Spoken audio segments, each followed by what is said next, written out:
Welcome to OWAD today. I'm Sophia, pilot into the universe for Chinese. Let's continue exploring ocean/industrial age concepts.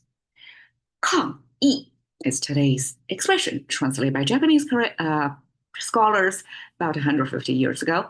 抗议, simplified Chinese looks like this versus traditional. The E gets a lot more complicated. Versus 2,000 years ago, we see more curvatures, corners, tiny details that get lost over time. So go as far back as possible is my thing to really understand the origin stories of each character.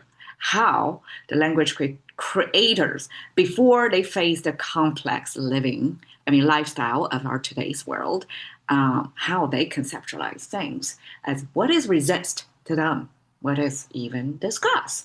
Okay, so resist, we have five finger hand symbol. If you see that, that means something related to hand motion, behavior of the hand. So the whole thing is talking about the hand. Okay, the right side, ka. Okay, per the contemporary theorist of how language works, that will simply be the sound maker. Sound plus hand motion, that's it.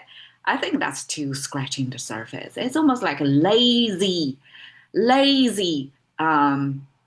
intellectual laziness. Okay, this, okay, over time, different scholars, this Kong have different versions. One version is, okay, this is talking about the collarbone. Okay, I'm trying to show my collarbone, which is kind of not really like, how can you tell this is collarbone, except that this character made later on paired with some other collarbone related motion or emotion.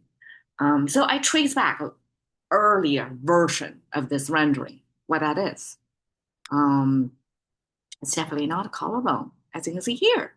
It's a full figure human being. Got a head, got two arms, which got streamlined and simplified into this triangle thing.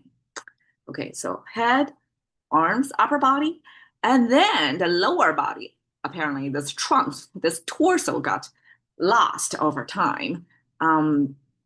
This like two legs standing apart, with which got the residuals of like that, like a fork thing. It's hard to see, right? What exactly what that is. And it actually can come from totally different origins. We see this as kind of a seating arrangement, like a piece of furniture back then, before, I mean, tables and chairs was later things. Before that was invented, this is almost like a cushion that you can rely on, recline on. It's not that. I mean, even if it looks the same as that,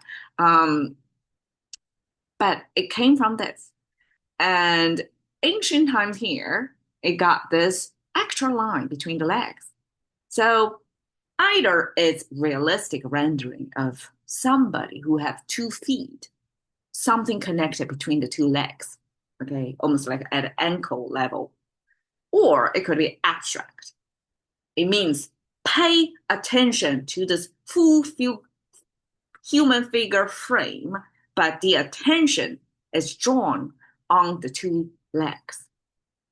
And if you look even closer, this is quote unquote horse stance, which is a kung fu, the martial art from China. I guess this is one of the basic trainings, posture you hold by holding almost like a sumo squat, but the Chinese version. I guess the ankles and the knee direction is slightly different, but this is supposed to build a solid foundation with your lower body. Basically, just two legs and your lower body and feet to be very solid and stable.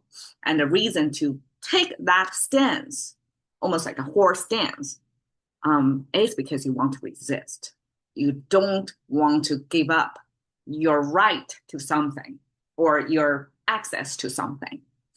And this, I want to contrast it with another concept, which later on got evolved into different character making, including the fate, including the ordering. So basically, this is a kneeling person, side view, with this is the feet kind of in a standing up position. This is the butt, and this is the bent knee. And this is the front side of the body. You can almost view it as a folded hand in front of the body. This is a kneeling position. So when somebody is kneeling, that means that person is in submission. They lost the equal chance to fight because they have to first stand up first to fight you, right? So that's in submission. And we see that made into many, many Chinese concepts in the classical China era. But this is almost like prehistorical. Well, not true. Not true. I mean, when we see a glimpse of like a human figure drawn in there, that means somebody already make a record of history of sorts. And that's history. It's not prehistorical era. Okay. But because it's an early history, so we kind of take a glimpse of what prehistorical may look like. That before the whole classical eras, stable societal structure, which is one ruler, whole apparatus of ruling class, and then the base of the people kind of in a pyramid shape. Before then, like people, they don't take this kneeling position. They stand, either resist ruler or resist of invader from another tribe, right? Your neighbor village. Who knows? It's the story back then, but we can imagine in ancient times, before the stable societal hierarchy was built, then this is a common human body gesture. And eventually, in this hierarchical society, the language compilers make up this concept. It almost like intentionally blend it out, kind of intentionally cover up what humans used to stand like on their 2 feet, in their horse stand. Your bottom body stay firm on your ground because you resist being ruled. Okay, that's kind of a traversing the whole classical China era, reach to the original thinking when the hierarchy is not there, it's flat, when how humans can still stand, the majority of people still stand on equal footing, sort of speak. Okay, so we have resist by the standing posture. And that resisting posture, if it's taken with your hand motion or behavior of the hand, then that means you kind of fight. You go against it. And hand is our most, I guess, body parts that can output. Like we can do lots of things with a hand, right? And we use hand gesture means you actively taking actions to resist. All right, eat, discuss. Speaking on the left side. And it's made of the mouse symbol, which came from the cookware. These 2 corners are the handles. And then we have this downward pointing, kind of pointing toward the hand, the mouse. And then we have a second convex shape as an abstract marker to say, okay, that's inside the mouse, which is the tongue. And then we have 2 horizontal lines, which are diminishing order. It's the sound bites. So we have the organs to make speech. We have the result of the speech, the sound bites. And together is a speaking in a moral way.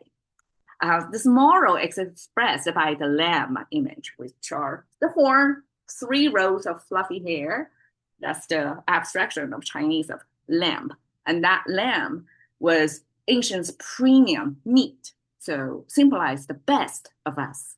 Kind of a happy coincidence with the Western or Christianity's lamb imagery. It's innocence. It's Jesus, right? It's something representing the best part of human.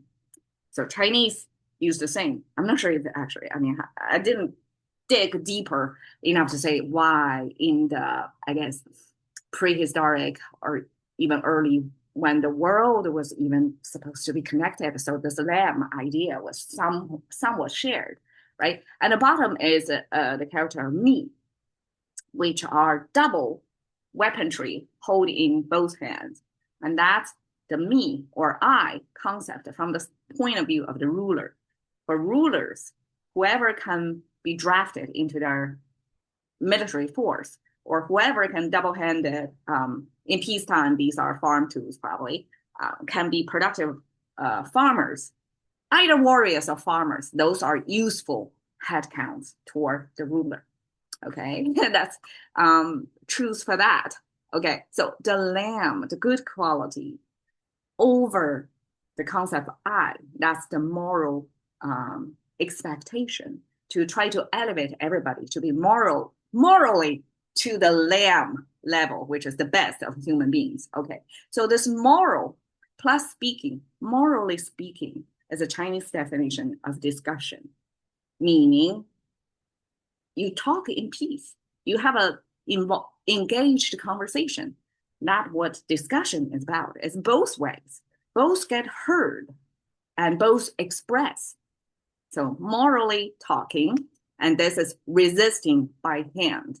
Together, resist, discuss is a Japanese scholars to say protest. So protest, I guess, in a way, is a speaking, is morally speaking. It's trying to gain the equal footing on the ground by expressing your voices. It's a kind of a trying to involve in a kind of a conversation.